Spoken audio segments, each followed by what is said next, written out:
Good day, it's 12 o'clock and thank you for tuning into the AAU TV Mid-Week news. My name is Maame, Atuakoa, Nyame, and now in our top stories. Mount Kigali University holds in-person classes due to Marburg outbreak. In health, Mpox vaccination campaign begins in DRC amid ongoing outbreak. In Discovery, KNUST students unveil solar-powered vehicle at graduation ceremony. And in international, Jordan, Iraq and Lebanon shut airspaces after Iranian missile strike on Israel. You're welcome to the AAU TV Midweek News once again. We'll be right back after the break for more.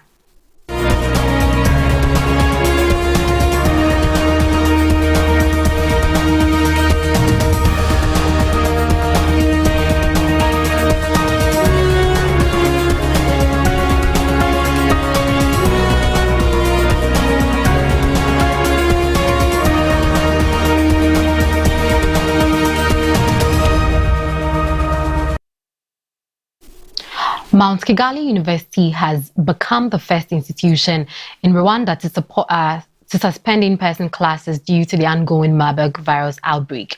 The university announced on September 30 that all courses will be conducted online to prevent the spread of the deadly virus. This decision comes after Rwanda's Ministry of Education announced on September 27, officially confirming the country's first Marburg outbreak. As of 28 September, the World Health Organization (WHO) reported 26 confirmed cases and 6 fatalities. Health authorities are closely monitoring the situation, with patients being treated primarily in the capital, Kigali. Minister of Health, Dr. Sabin Nsanzimana, stated that 20 patients were under intensive care and cases have been detected in 7 of Rwanda's 30 districts. Efforts to track the virus have identified 161 individuals in contact with confirmed cases now being monitored. As a precaution, Mount Kigali University suspended physical classes from 2nd to 8th October, offering training on Microsoft Teams to new students and staff on 1st October. In addition to online classes, the university has also suspended all recreational activities, including sports and swimming. However, other campus services will continue with strict hygiene protocols in place, such as frequent hand washing and sanitizing. Continuous assessment have been postponed with new dates to be announced later. The Marburg virus is a highly contagious disease with a fatality rate of around 50%. Transmitted from fruit bats to humans, the virus spread through human-to-human contact. There is no proven treatment for Marburg, though supportive care improves survival. Rwanda's Ministry of Health has issued several preventive measures, including restrictions on hospital visits and limits on funeral service for Marburg victims. Rwandan universities are bracing for further steps to curb the virus spread. Professor Kolesti Kapera, head of the Association of Private Universities, said institutions are on high alert and have activated safety protocols, including hand-washing stations and awareness campaigns. Students at Mount Kigali University, however, are concerned about the shift to online learning, fearing potential disruption to their education.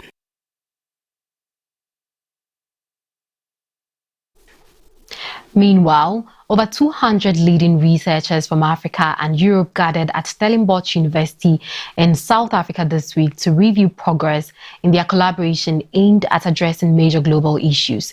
The Africa-Europe Clusters of Research Excellence initiative launched the African Research Universities Alliance, and the Guild of European Research Intensive Universities marked its first year with a conference from 30th September to October 2, 2024. The core initiative, now consisting of 21 research clusters, unites researchers from 120 institutions across 42 countries. Each cluster is co-led by academics from both African and European universities, addressing interdisciplinary issues in public health, the green transition, innovation, and science, aligned with the AAU EU innovation agenda. The conference, held at 15 months after the initiative's launch, provided an opportunity for the cluster to discuss their activities and explore synergies between their research.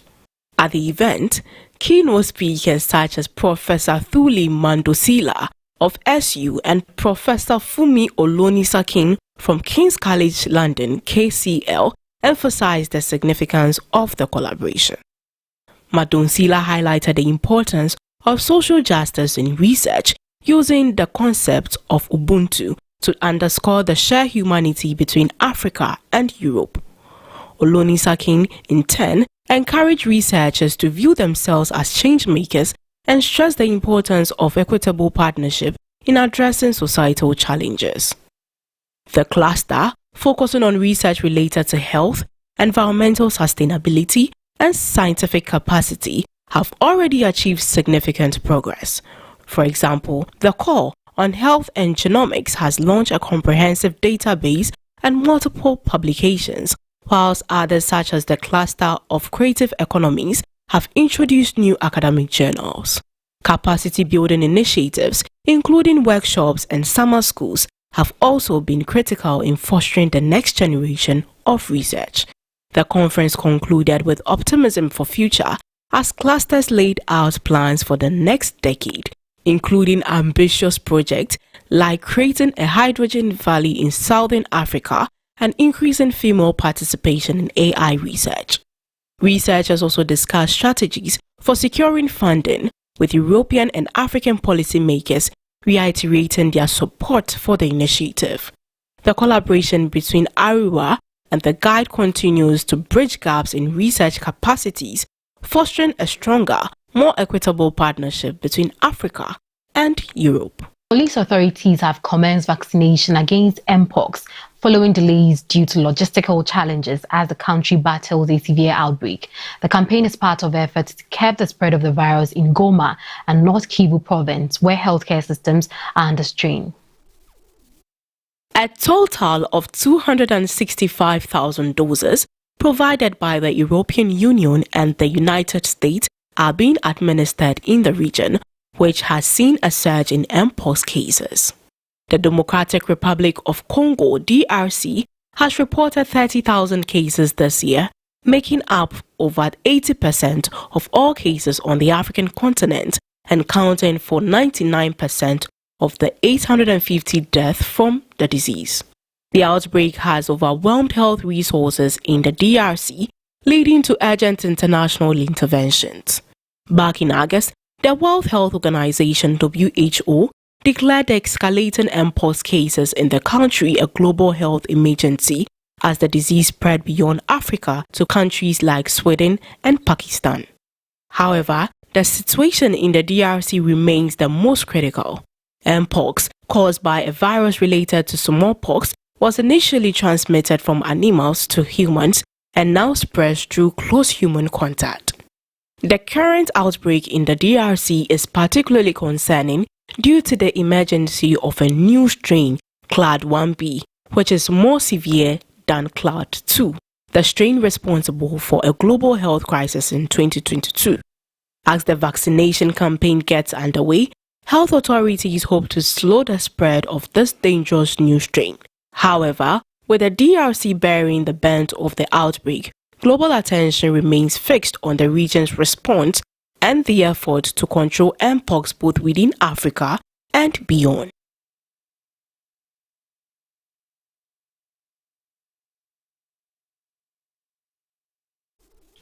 Now coming up, KNUST students unveil solar-powered vehicle at graduation ceremony. We'll bring you more after the short break. We'll be right back. Are you a university, college, high school, private organization, NGO, individual professor, instructor or facilitator seeking to take advantage of the numerous benefits of online education? Look no further. The AAU eLearn Africa LMS is a great opportunity to begin your journey to online course development and creation for teaching, learning and training purposes. AAU eLearn Africa LMS, which is a partnership between the Association of African Universities and eLearn Africa, has made available ease to use online learning tools to all stakeholders within the educational ecosystem of the African continent. This is to enhance teaching and learning in the bid to expand online learning opportunities for students in Africa. The online platform is open and available for free to all stakeholders and facilitates virtual access to classes without needing the other tools such as Zoom, Microsoft Teams, among others. For more information, visit www.elearnafricalms.com or contact us via aaulms@aau.org or estherm@elearnafrica.com. Follow us on LinkedIn, Twitter, and Facebook at AAU eLearn Africa LMS.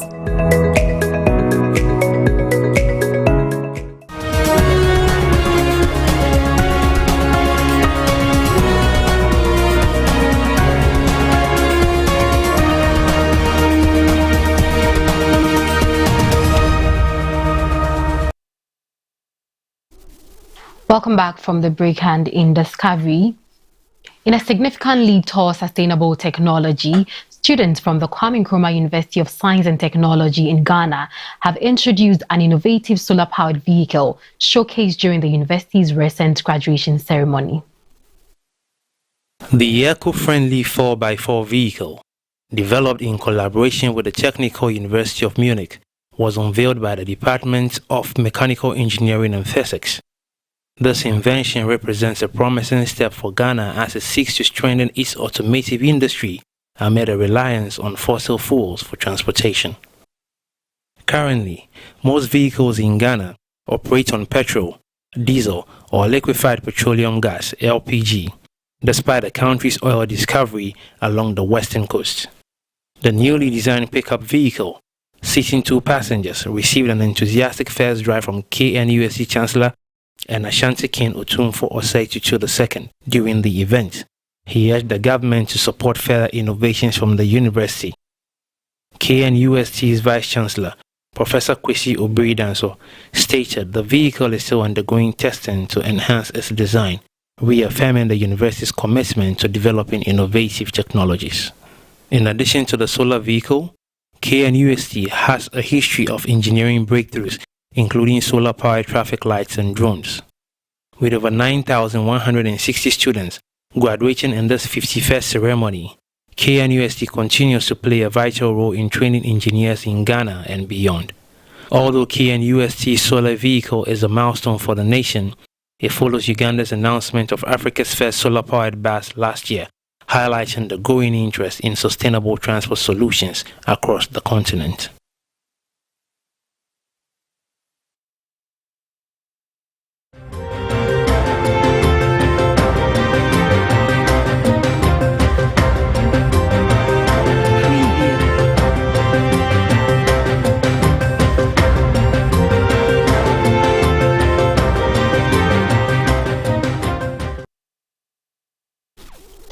In our sports news, Libya's national football team is feeling optimistic as they prepare to face Nigeria in the upcoming Group D AFCON 2025 qualifiers.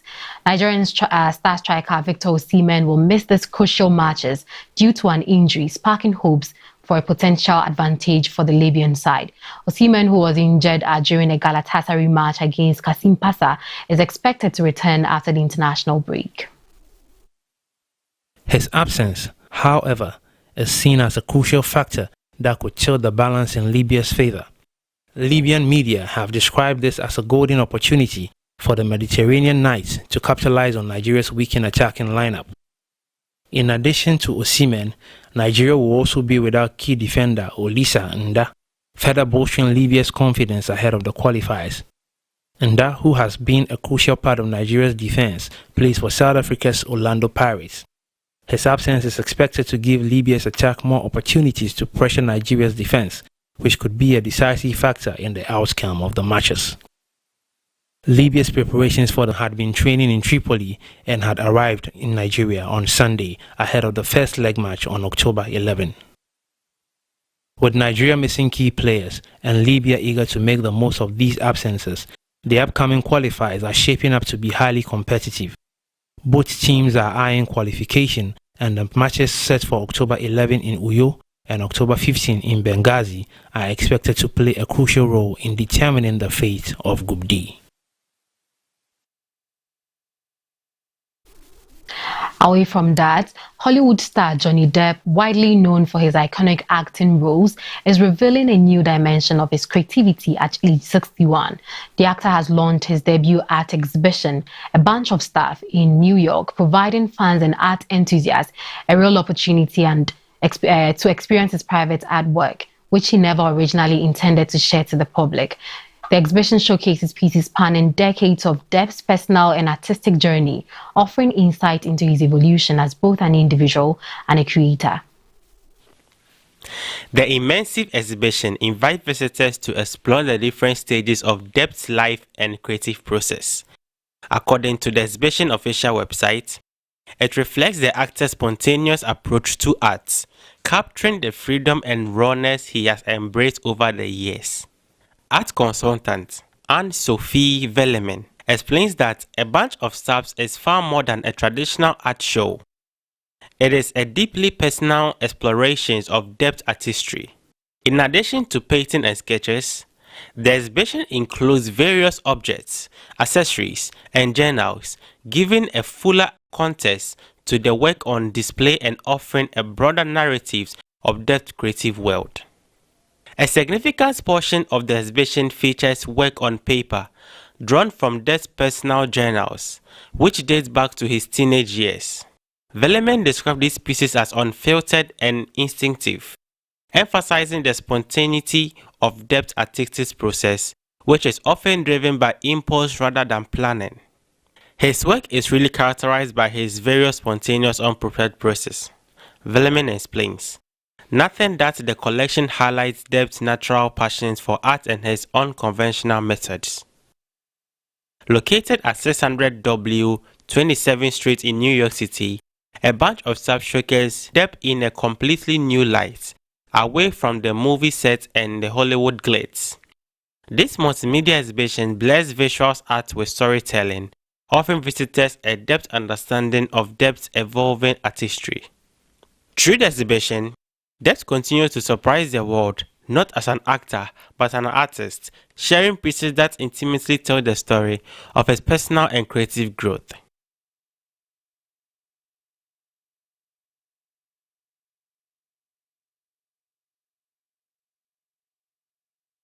Looking for a job in higher education institution on the African continent?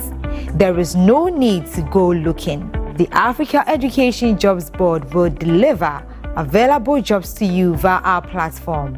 To start your search, visit our website. On our website, you will find variety of job postings classified by the sectors and professions they belong to. There are sections devoted to variety of career-related materials, as well as information on African countries.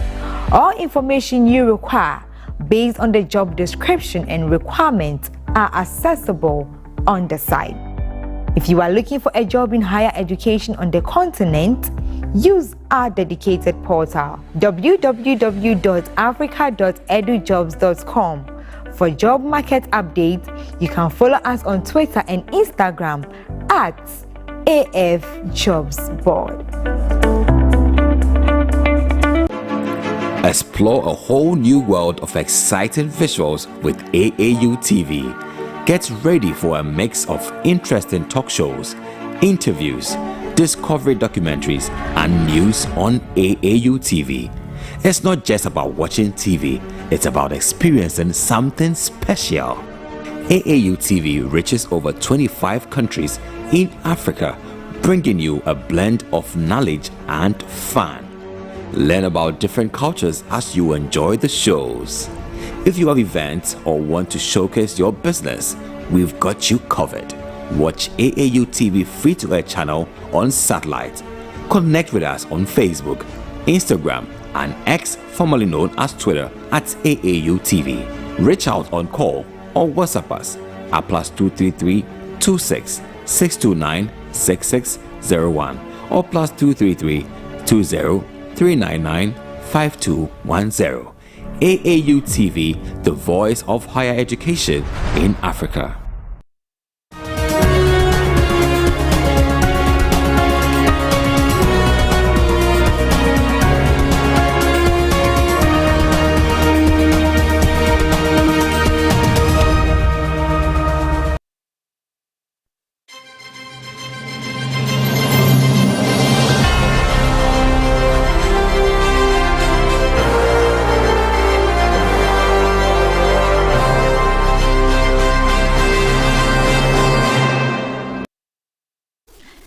Now, concerns in international markets have increased in response to Israel's recent warning to attack Iran's infrastructure for producing oil, including its refineries, storage facilities, and oil rigs.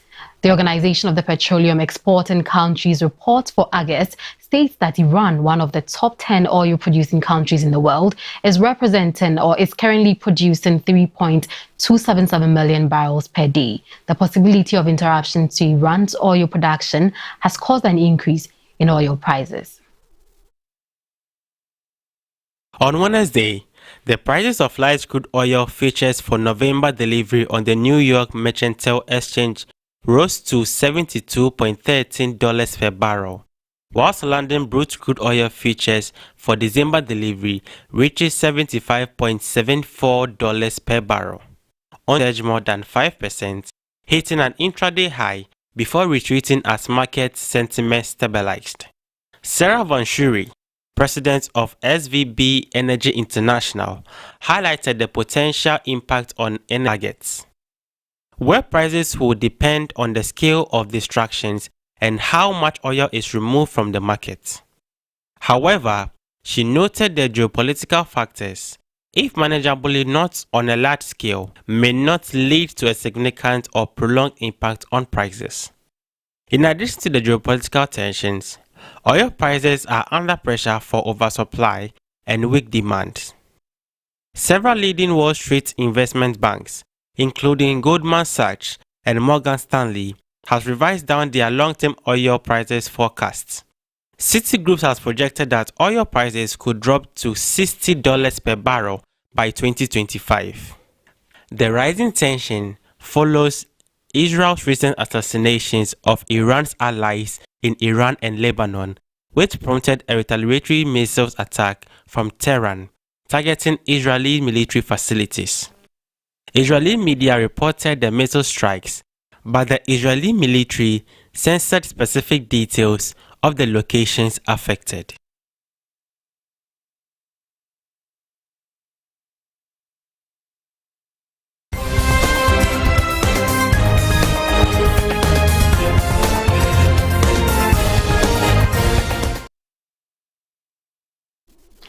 Now, on the international front, Jordan, Iraq and Lebanon have closed their airspaces since Tuesday evening in response to rising tensions following Iran's missile attack on Israel. The closure comes in a wake of series of Iranian missile strikes which were carried out as retaliation for the assassination of key figures linked to the ongoing conflict.